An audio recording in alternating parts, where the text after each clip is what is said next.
The list of Sumerian kings describes how a group of enlightened beings descended from heaven to rule the earth.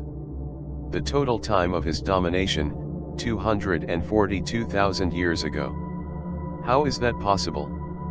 The list of Sumerian kings is an archaic stone tablet written in the Sumerian language.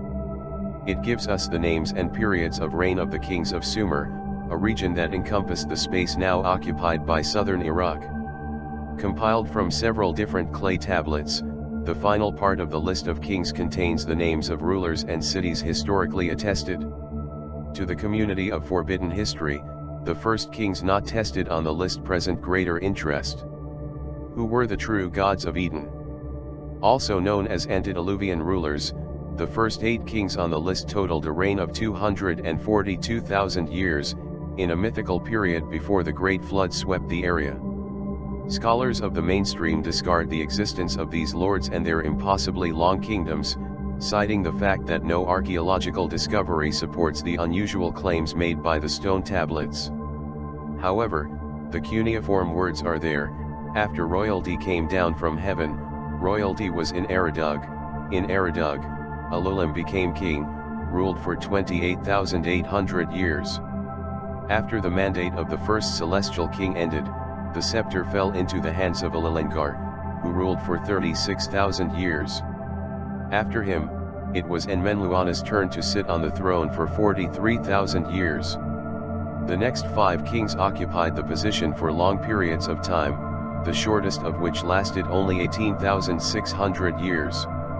The coming of the Great Flood, considered by some as a world catastrophe, put an end to the reign of the mythical kings. After the flood had ravaged and royalty had descended from heaven, Kish became the seat of royalty. Kish was an ancient city in Sumer, home to the first historically documented Sumerian dynasty.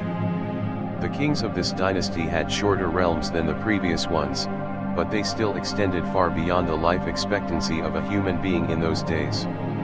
The shortest reign belonged to Zamek, the son of Barcelona, who remained in power for 140 years. For a long time, historians agreed that these impossible deadlines were the result of fiction.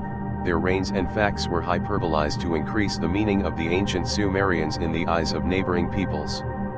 By documenting their extremely ancient history, they could place a legitimate claim to govern the lands.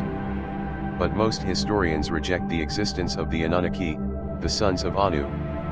They also came down from heaven to fulfill their own agenda on Earth.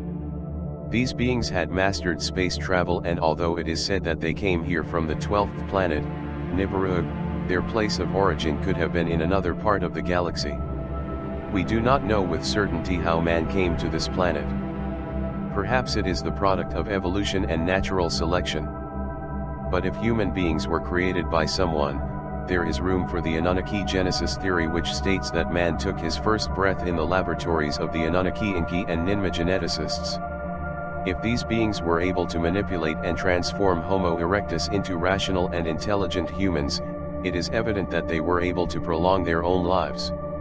This could mean that the longevity of the reigns in the Sumerian kings list could be interpreted as a reality rather than a metaphor.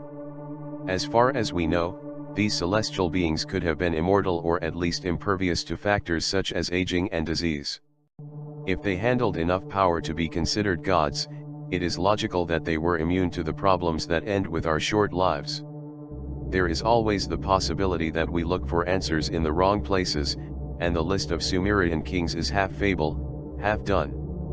But in the middle of this controversial topic, one thing is certain: the history of our planet is strange.